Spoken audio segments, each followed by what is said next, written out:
I first noticed the cat, if you could even call it a cat, one Tuesday morning when I was dragging my trash to the curb.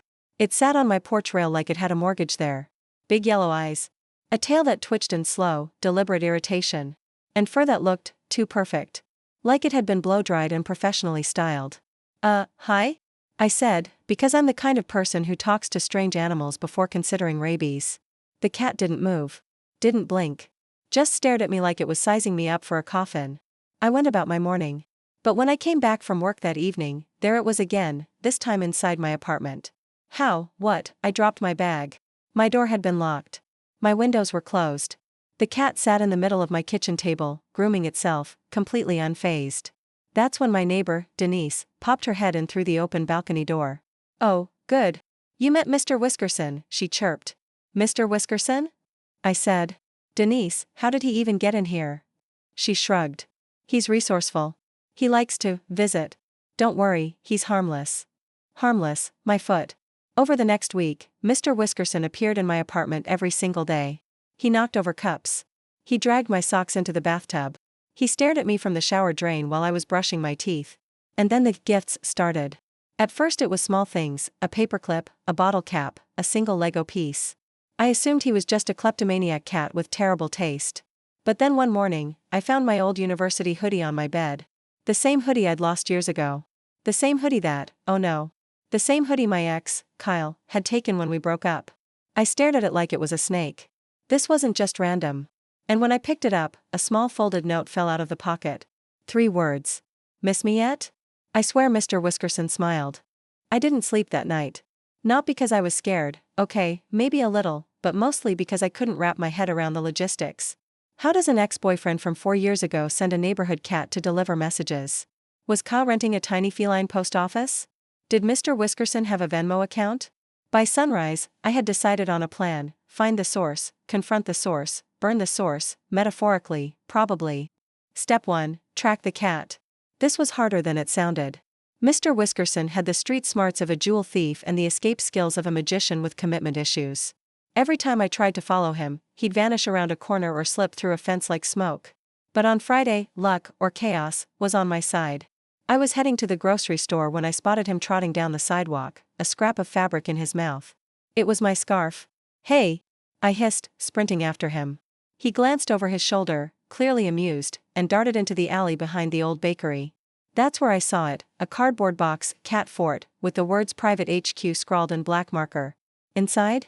A nest of random stolen items, my scarf, my neighbor's sunglasses, someone's car keys, and a Polaroid. My heart dropped.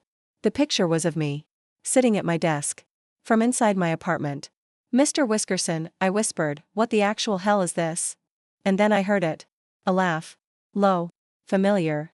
Kyle stepped out from behind the dumpster like he was making a dramatic Netflix entrance. "Miss me yet?" he said, grinning. I opened my mouth to speak, but Mr. Whiskerson jumped onto Kyle's shoulder like they'd been partners in crime forever. "Oh," Kyle added casually, "you're going to love phase 2.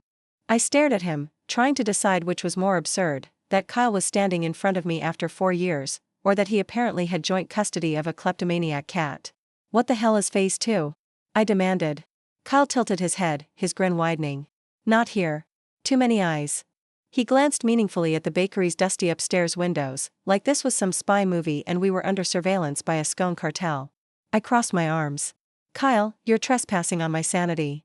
He chuckled. "Fine, you want answers? Meet me tonight. 9 o'clock. Same place we had our first date." That was a bowling alley that got shut down for health code violations. "Exactly," he said, as if that explained everything. Before I could reply, Mr. Whiskerson hopped down and trotted off, carrying what looked suspiciously like my neighbor's wallet. Kyle gave me a wink and disappeared after him, leaving me in the alley feeling like I'd just been recruited for the world's dumbest heist. By 9, curiosity had fully overpowered my self-preservation instincts. I found myself outside the old bowling alley, now just a hollow building with boarded-up doors and graffiti that said "The pigeons are listening." Kyle emerged from the shadows holding a shoebox. He set it on the ground between us. "I've been collecting evidence," he said. "Someone's been following you for months." Not me, though I admit, the optics are terrible. I opened the box. Inside were photos, notes, and, inexplicably, a half-eaten granola bar. One photo made my blood run cold. It was me again, at my desk, same as the Polaroid, but taken from outside my apartment window. Kyle, this wasn't you. He shook his head. I thought it was your new boyfriend. Or your boss. Or maybe your neighbor, the one with the creepy lawn gnomes. But whoever it is, they're good. From behind us, a loud clink echoed. We both turned. The bowling alley door, the one boarded up from the outside, was now slightly ajar. The door creaked wider, letting out a gust of air that smelled faintly of old popcorn and bleach. Kyle gave me the classic, let me go first, look, but I'd watched enough horror movies to know that's how the other person always survives. So I shoved him ahead. Inside, the place was eerie, the lanes stripped, ball returns dismantled, pins stacked in a corner like a weird art project. And in the middle of the room? A folding table covered with more photos. All of me. Some were from years ago, before I even met Kyle.